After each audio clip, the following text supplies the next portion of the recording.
तो guys almighty guidance के YouTube channel पर आपका हार्दिक स्वागत है। तो ये है पिक्चर। मेरा नाम मुकेश कुमार है। मैंने ये एग्ज़ाम क्वालिफाई किया है recently. JKSSB panchayat accounts assistant का जो एग्ज़ाम रिसेंटली हुआ है और इसमें मेरा जो स्कोर रहा था वो स्कोर रहा था 82.50। तो कौन से कंपोनेंट में कौन सी सेक्शन में कितना रहा सब डिटेल में आपको बताऊंगा और इसके साथ साथ ये भी बताऊंगा कि मेरे जो सोर्सेज ऑफ स्टडीज थे वो क्या रहे और किस प्रकार की टाइम ड्यूरेशन। हालांकि ये टाइम ड्यूरेशन जो मैंने 2 मंथ की लिखी है ये एक्चुअल में आपको कोई 45 डेज ही मुझे ऐसे लगे कि जिसमें मैंने सीरियस प्रिपरेशन की थी। जो 15 दिन मैंने इसमें ऐड किए वो लगभग 2-3 महीने पहले जब मैं 2-2 घंटे पढ़ा करता था और एक एक वीडियो बना के डेली अपने यूट्यूब चैनल पर अपलोड किया करता था।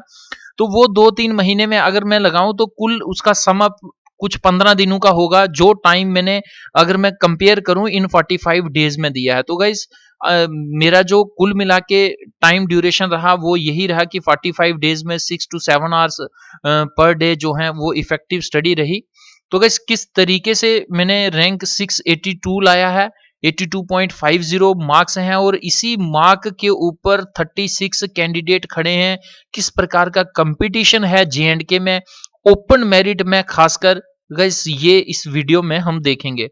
तो गाइस इससे पहले मूव ऑन करें तो मैं आपको बता दूं कि ये मेरा ओएमआर शीट था। तो इसमें मैंने 120 के 120 क्वेश्चन अटेम्प्ट किए थे। तो 120 के 120 अटेम्प्ट करने के बाद मेरे 90 क्वेश्चन जो थे वो करेक्ट थे और 30 क्वेश्चन इनकरेक्ट थे। तो एग्रीगेट जो निकल के आया था वो 82.50 मार्क्स मेरे आए थे। तो guys accountancy and book keeping में मेरे 23 क्वेश्चन करेक्ट थे, 7 गलत थे और इसका 21.25 मेरे मार्क्स थे। कंप्यूटर में 27 ठीक थे, 3 गलत थे और मेरे मार्क्स 26.25 थे। जीके विद स्पेशल रेफरेंस में 24 ठीक थे और 6 गलत थे, मार्क्स जो थे ये 22.50 थे। और जनरल इकोनॉमिक्स में गाइस मेरे 5 क्वेश्चन ठीक थे, 5 ही गलत थे, 3.75 मार्क्स थे। और मैथ्स की अगर बात करूं तो मेरे 4 क्वेश्चन ठीक थे, 6 गलत थे और 2.50 मार्क्स थे। जनरल साइंस में 7 क्वेश्चन ठीक थे, 3 क्वेश्चन गलत थे, 6.25 मार्क्स थे। तो गाइस अगर आप इन सब का सम करें तो आई होप कि ये इतना ही होना चाहिए। मैंने तो किया है, आप भी एक बार करके देख लें। तो गाइस अब यहां पर देखिए सोर्सेज ऑफ स्टडी बताना आपको काफी ज्यादा जरूरी है। मैं आर्ट्स बैकग्राउंड से था, मेरी पोस्ट ग्रेजुएशन इंग्लिश है, बीएड भी है। तो यही कारण था कि मैथमेटिक्स ना ही मुझे आता था और ना ही जे&के में मुझे रिसेंट टाइम में जो जितने भी यूट्यूब चैनल्स चल रहे हैं किसी पे भी इतना एफिशिएंट मटेरियल नहीं मिल पाया कि एक एवरेज स्टूडेंट को वो ट्रेन कर पाए। और यही कारण था कि मैं इसमें ऑलमोस्ट 2.5 ही स्कोर कर पाया। साइंस के लिए अगर मैं बात करूं तो फिजिक्स मुझे किसी से भी कोई इतना इफेक्टिव मटेरियल नहीं लगा। हालांकि इसमें 2 या 3 क्वेश्चन आने थे और लोगों ने 30-30 वीडियो बना के रखी हुई थी। तो 30 वीडियो देखने के बाद 2 या 3 क्वेश्चन लेना, उससे मैंने बेटर ये समझा कि जो भी टॉपिक्स दिए गए हैं उनको गूगल करूं, उनको बुक्स से देख के। आर गुप्ता की जो बुक थी काफी अच्छी लगी मुझे। और एट द एंड जो पेपर में क्वेश्चन आए वो किसी भी बुक या किसी भी यूट्यूब चैनल से नहीं थे, वो एक जनरल से कंसेप्ट से क्वेश्चन थे। और मैंने एक कॉमन सेंस के कारण ही उसमें मेरे 7 ठीक हो गए और 3 गलत हो गए। अब लक भी कह सकते हैं और कुछ कॉमन सेंस भी कह सकते हैं। और कुछ जो मेरी लगभग 3 साल 3 महीने की जो सिविल सर्विसेज की तैयारी थी और इसका भी रिजल्ट ये था, क्योंकि ये सिविल सर्विसेज का जो एग्जाम होता है या इसका सिलेबस है ये इंसान को इतना ब्रॉड माइंडेड बना देता है कि उसको सोचने पर मजबूर करता है। और सोचने के बाद जब वो लॉजिक लगाता है तो काफी ज्यादा उसकी प्रोबेबिलिटी रहती है कि वो लॉजिक करेक्ट बैठता है। तो गाइस जनरल इकोनॉमिक्स के ऊपर मेरी काफी अच्छी कमांड है, लेकिन जेकेएसएसबी ने जो पेपर डाला हुआ था मुझे नहीं पता कि इन्होंने किस प्रकार से क्वेश्चन क्या सोच के डाले थे। तो कुल मिला के रियलिटी यही है कि इसमें मेरे 5 क्वेश्चन करेक्ट हुए थे, 5 इनकरेक्ट हुए थे और मेरे जो मार्क्स थे 3.75 थे। अकाउंटेंसी मैंने कंप्लीट अपने यूट्यूब चैनल पे पढ़ाई हुई है, लेकिन पढ़ाने के बाद भी इसका लेवल अच्छा था और जिस कारण मेरे 7 क्वेश्चन जो हैं यहाँ पर गलत हो गए। हालांकि ओएमआर पर मार्क करते हुए भी 2 क्वेश्चन की मुझसे गलती हुई थी, नहीं तो यहाँ पर मेरे 25 और 5 हो जाते। लेकिन रियलिटी जो है ये है 21.25, यानी 7 इनकरेक्ट ओएमआर ने पकड़े हैं और 23 करेक्ट पकड़े हैं। इसी प्रकार कंप्यूटर काफ़ी ईज़ी था, 3 क्वेश्चन कुछ ऐसे थे जो काफ़ी सारे स्टूडेंट्स से गलत हुए और मेरे से भी गलत हुए क्योंकि मैं भी एक एवरेज ही था। तो GK with special reference to J and K इसमें 6 क्वेश्चन गलत हो गए और 24 ठीक, तो ये कुल मिला के जो स्कोर है मेरे सामने, आपके सामने गाइज़ ये पड़ा। तो गाइज़ इसमें मेरी सिलेक्शन हुई है 82.50 मार्क्स के साथ, जिसके ऊपर इसी मार्क्स के ऊपर 36 स्टूडेंट्स हैं और मेरा जो रैंक रहा है वो 682 रहा है। यानी जो ओपन मेरिट में ही मेरी सिलेक्शन है, हालाँकि मेरे पास किसी प्रकार की कोई कैटेगरी भी नहीं है। अब गाइज़ मेरे सोर्सेज़ ऑफ स्टडी क्या रहे थे? देखिए, मैंने जो सोर्सेज़ ऑफ स्टडी अपने रखे थे या जिस प्रकार से मैंने स्टडी की, मैं आपको बताऊँगा। किसी प्रकार का आपके ऊपर कोई बाइंडिंग नहीं है कि आप इसी तरीके से करिए। अगर आपको ये स्ट्रेटेजी अच्छी लगती है तो आप इसे अपनाइए, वरना जो आप स्ट्रेटेजी करके ग्रेजुएट कम से कम हुए हैं या उसके बाद की आपने प्रिपरेशन की है, उसको आप कंटिन्यू रखिए। लेकिन ये मैं अपनी स्ट्रेटेजी बता रहा हूँ। तो देखिए, स्ट्रेटेजी इस प्रकार से है मेरी कि सबसे पहले मैंने क्या किया था कि जो सिलेबस था, सिलेबस को कंठस्थ किया। मुझे आज भी टिप्स पे याद है कि कौन से कंपोनेंट में कौन-सा टॉपिक था, उसके आगे कौन-सा सब टॉपिक था, ये सब। जब भी आपको तैयारी करनी है, तो देखिए स्ट्रेटेजी आपकी कोई भी क्यों ना हो, लेकिन आपको सिलेबस जो है ये टिप्स पे होना चाहिए, फिंगर्स पे होना चाहिए। आप जब भी किसी बुक को देखें, किसी क्वेश्चन को देखें, तो क्वेश्चन देखते ही आपको ये पता चलना चाहिए कि ये इस कंपोनेंट से और इस टॉपिक से है।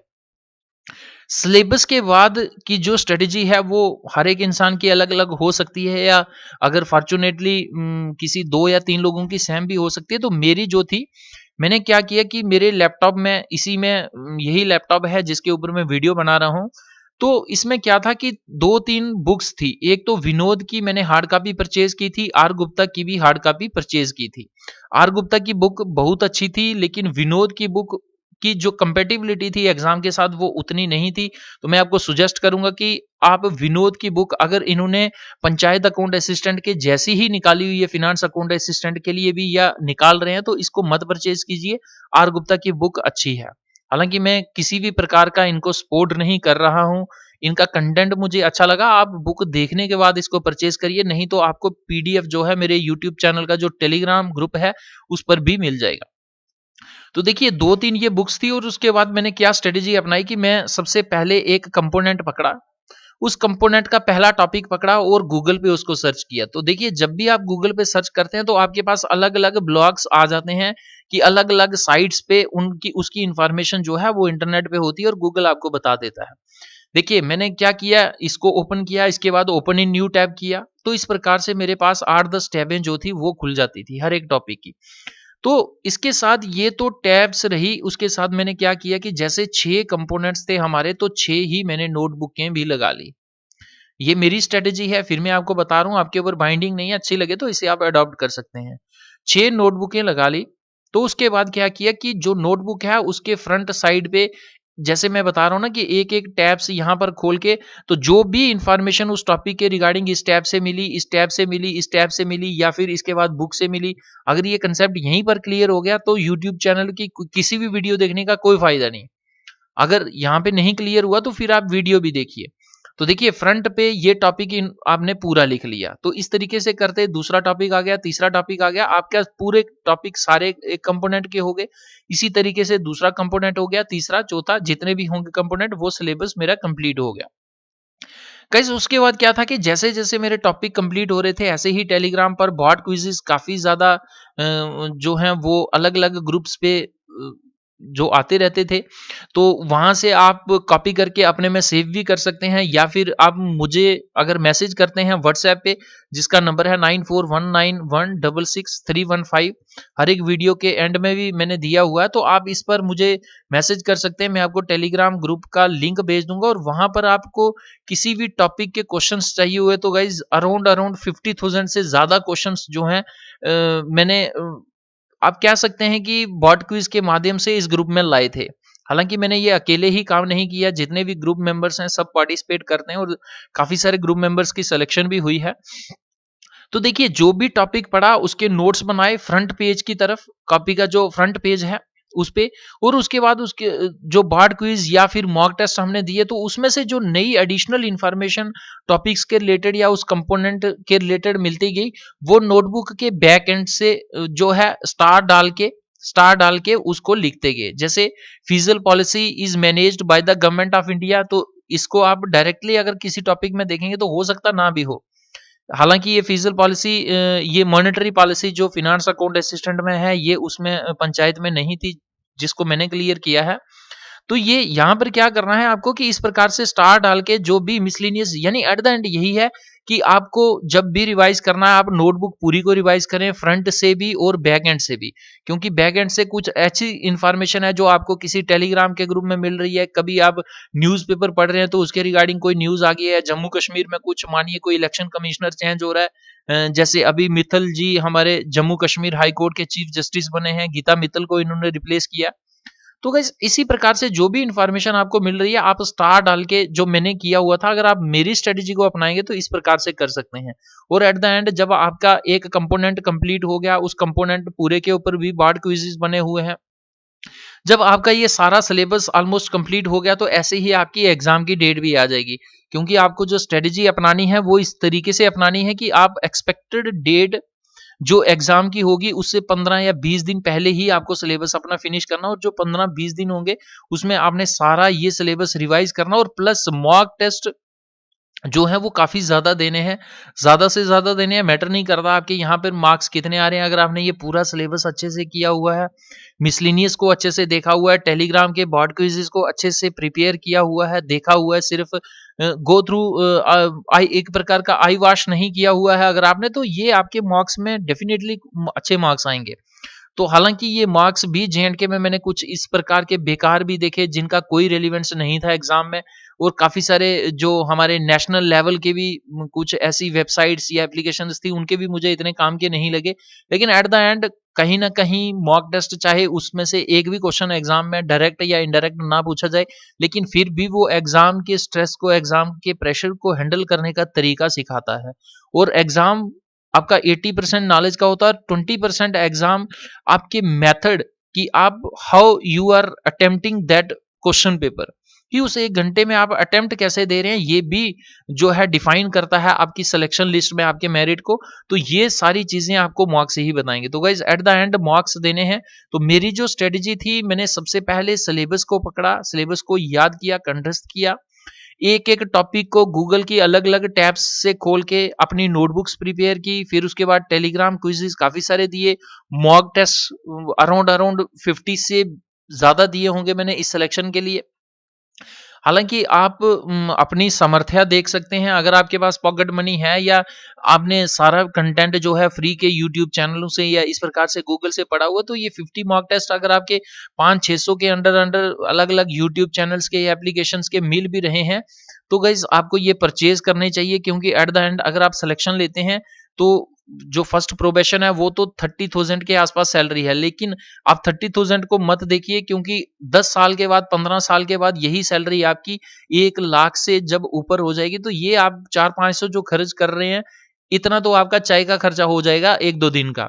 तो गाइज़ ये थी मेरी स्ट्रैटेजी। तो अब मैं कोशिश करूँगा जो फ़ाइनेंस अकाउंट असिस्टेंट का अभी सिलेबस आया है, तो इसमें जैसे मैंने पंचायत अकाउंट असिस्टेंट में अकाउंटेंसी एंड बुक कीपिंग का कंपोनेंट कंप्लीट पढ़ाया था। कुछ टॉपिक्स जो हैं मैंने GK with special reference to J and K के भी कंप्लीट किए थे। सस्टेनेबल डेवलपमेंट गोल्स काफ़ी अच्छी वो वीडियो बनाई हुई हैं। जो सिलेबस उसमें आपका इसमें भी कॉमन है फ़ाइनेंस वाले में, आप उससे देखते रहिए, और मैं कोशिश करूँगा कि फ़ाइनेंस अकाउंट असिस्टेंट के एग्ज़ाम के लिए जो इकोनॉमिक्स का सिलेबस आया है, जिस प्रकार की डिटेल्ड स्टडी मैंने सिविल सर्विसेज़ के लिए की है, तो उस नॉलेज को अप्लाई करके कुछ वीडियोज़, जितनी भी बेस्ट पॉसिबल वीडियोज़ हुई और जितना-जितना समय मिल पाया गाइज़, मैं आपके लिए नहीं, मैं अगर ईश्वर ने मुझे इस कैपेबल बनाया है या इस इतना एफिशिएंट बनाया है कि मैं यहाँ पर अपलोड कर सकता हूँ, और चाहे एक ही स्टूडेंट का कंसेप्ट क्लियर हो, और तब भी मेरा जो टारगेट है वो वीडियोज़ बनाने का, वो या यूट्यूब चैनल बनाने का, वो अचीव हो जाएगा। तो गाइज़ आई होप कि ये जो कुल मिला के मैंने आपको स्ट्रैटेजी बताई है, ये आपको समझ आ गई होगी। अगर आपको ये ठीक लगी स्ट्रैटेजी, तो आप दोस्तों तक भी शेयर कर सकते हैं, खुद भी अपना सकते हैं।